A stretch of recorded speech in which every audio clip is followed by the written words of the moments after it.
Hello, and welcome back to Let's Play and Learn World of Warcraft with me, XPOX.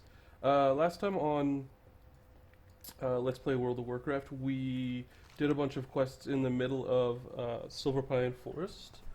We got to see some guys get blown up, we got to hear me rant about how much I hated vehicle quests, and we continued on with our mission, which was finishing off the Silverpine Forest and getting to level 20.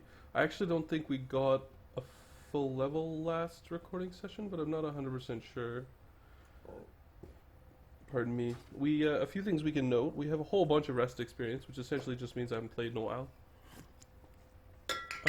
I was hopefully that wasn't ridiculously loud.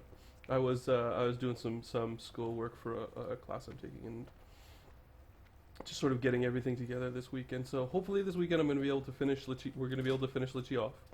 We're going to be able to get her to level 20, and then we can sort of put her back on the bookcase for a little bit. Hopefully we can, get some interesting gear and have some interesting quests to talk about.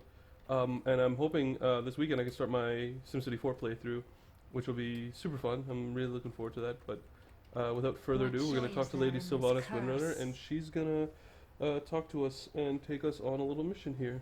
I've no time for games. So I'm going to mute my mic so that you guys can hear what she says.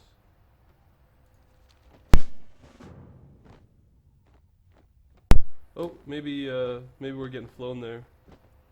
Yeah, we're getting flown there. I thought she would do another riding portion where she would explain some of the game narrative, but that does not seem to be the case. It looks like Arthura is gonna. She sounds like a Wildcats or Voltron character, maybe a He-Man. Arthura, you can now get Arthura with a matching battle gear. So she's gonna fly us to the Forsaken Front, and it looks like she's flying us all the way over the war zone. This is right here is where I believe where the Forsaken are fighting the Worgen. Looks like it. It used to be a really neat town right here, full of elites, way back in the day, but it looks like, oh wow, we're going right into Gilnas, eh? Alright, well, that's cool. This is an old shield model from Black Temple that I really like. I think it's one of the best looking shields in WoW. Anyway. Okay, well let's talk to Deathstalker Commander Bellon. Well, that's a mouthful. Let's see what he has to say. He's got some Brazen Force, some strength, that's nice. So we need 6 Wolfsbane, eh? I have a rotten feeling we're going to be doing some vehicle quests here. I don't know if I should keep pointing out the Flight Masters, just to take notice of where they are. But I don't think it matters to that extent anymore. I'll see if we continue on if the Hillsbrad Foothills stuff opens up. This may be unique to the trial account. I'm actually not 100% sure what's going on with that, because that's a new feature that I haven't quite seen. So we're gonna go ahead and we're gonna look for Wolfsbane first. And look for a way down, which won't take full damage. Normally I would just jump off that cliff, but I have this horrible fear of, doing a jump like that and killing myself and looking like an absolute jackass. So we'll run around. Not that I care about looking like a jackass, but and I'm going to ignore that elite because he's part of this war event that's going on that I believe we will be participating in it at some point. I can't actually remember for sure. So now we need to be looking for you.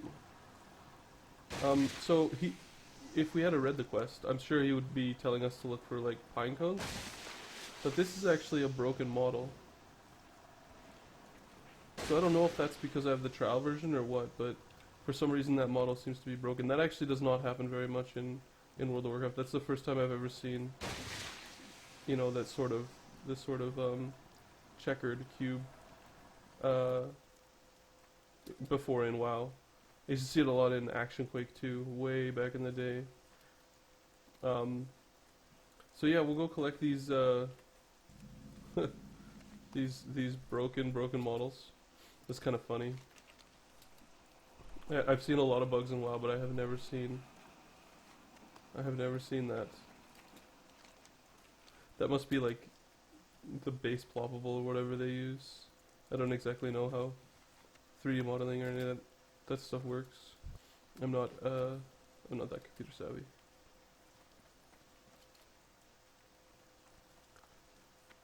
These foxes were added with Cataclysm, I believe. They're a new type of beast. For anybody who plays a hunter, I think you can have a fox running around with you. Alright, we've collected enough wolfsbane. I'm not sure what it looks like, maybe. Yeah, so it's just a flower, I guess. And now we need to kill 12 rebels.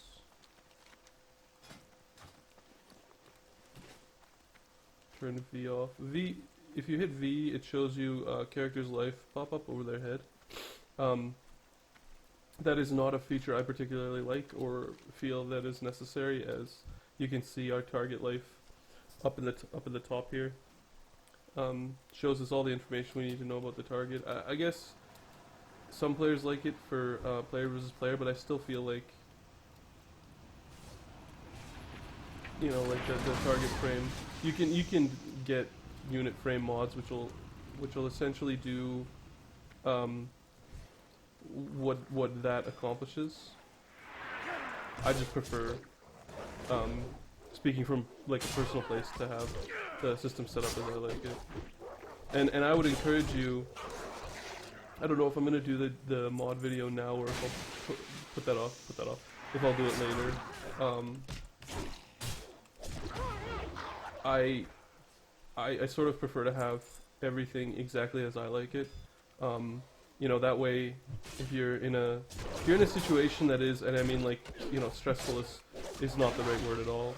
But if you're in a situation where you're required to make decisions and your brain sort of doesn't know what to do, often what happens is you just melt, as I like to say. You know, you won't know what to do, and you'll. So what I like to do is I actually like to have absolutely everything that I can. Oh, I guess Crorkruk throws stuff at us, right? That's kind of cool. Yep, looks like it. I wonder if he's just like a Randy, or if he's part of the Worgans. So I like to have everything in its place. There's a bunch of other mods that you can get, which can help you, especially learning to tank. One of the problems I always faced early on in my tanking career is I would always be staring at my action bars and never at my hit points. And as a tank, you want to be able to sort of do both. You want to be able to use the right abilities at the right time, but also know what's on cooldown, know what you can't be using, but also be able to monitor your life total. Ow. In case of a situation where you need to be using one of your abilities that protects you a little bit better. So a good example of that is like knowing when to shield wall or things like that. Shield wall is an ability which substantially reduces the damage you intake. There's other abilities too, like last stand, which increases the amount of life you have. Things like that are sort of your oh no buttons, your oh shit buttons you want to be hitting if you're at low life. So what you can do is you can get a heads-up display mod called Ice HUD. That's ICEHUD, spelled like that. I should turn chat bubbles back on. But anyway, Ice HUD, there's probably better HUDs out there, which is just a heads-up display. It's going to give you, there's a couple of things it can give you. The main thing I like is it'll actually give you a bar right here beside your character. That's your life bar. So you can monitor like when it gets low and all those kinds of things while still remaining your attention focused where it sort of needs to be, which is you'll find the more you play WoW, the more you realize that your attention needs to be focused on your toes almost in almost every fight in this game. Forsaken communication device over here. Okay. One of the reasons it needs to be focused on your toes, that might seem like really, really weird, but is there a lot of ground effects in this game where you, if you're standing in, say, a fire, you'll be lit on fire and take damage. Something's really, really popular in World of Warcraft. Is anybody who's done you know, places like Black Temple and stuff like that will tell you there's a lot of ground effects. So there's a lot of things around your feet that you shouldn't be standing in. And that's just the way they've designed raid encounters. Is something consistent that they can use that they find is successful? And it's not just in raid encounters, like you'll find the same thing in dungeons. It'll just be less crushingly punishing. So a HUD, if you're serious about tanking and you think you might need a little help being able to monitor your life total, a HUD is definitely something that is a good time investment. GUI mods are super simple to install, and I'll cover that in a video at a later date, depending on how this World of Warcraft video set is received. I'm not 100% sure that it was sort of the right video to do first, but I'm still pretty happy with how it's going so far.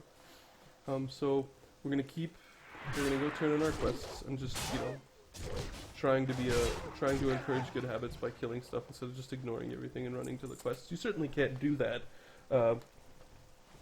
but I think this way will provide you with a smoother play experience. And when you're in areas where the monsters have really high hit points, you sort of have to get used to doing that. And sometimes you don't. Once you're flying around, you just fly over everything. Excuse me. Alright, so leather, cloth, mail. If you hold shift, it'll actually compare your bracers equipped in the small window to the new bracers. And so we gain 1 strength. All of the other information you're seeing there, the stat summary, all that kind of stuff, is a mod called Rating Buster. Again, super simple to install. Just gives you more information.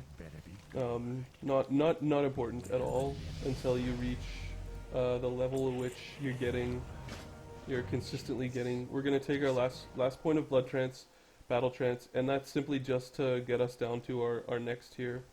However, I'm not sure. Yeah, we'll get 1 more talent point in the scope of this video, which will probably be booming voice, although I don't know if we get battle shout. We get the battle shout at 20. Okay, so yeah, essentially the talent tree portion of this let's play is complete. The way I like to spec is I like to take any and all abilities that have any and all talents that have the possibility of increasing my damage. So one of the reasons I like booming voice is because it allows you how to have a rage generation ability, which I find is very useful. Executioner is really useful as well, although not that much useful unless you're fighting something with a lot of hit points. I do find it's more useful than Piercing Howl and Rude Interruption. These two are... Piercing Howl for sure is in my opinion, a PvP talent, and Rude Interruption is sort of both. I would never take it because I don't really think I'll be interrupting anything while I'm leveling that much, especially considering we don't get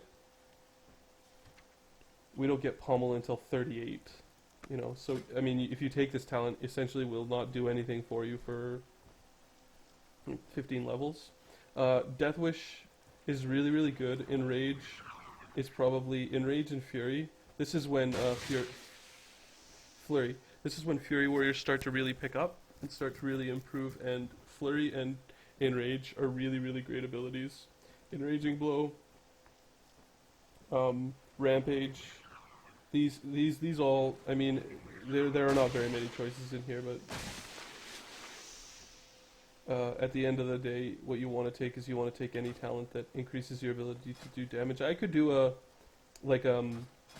my opinion video of the different specs that I like to play.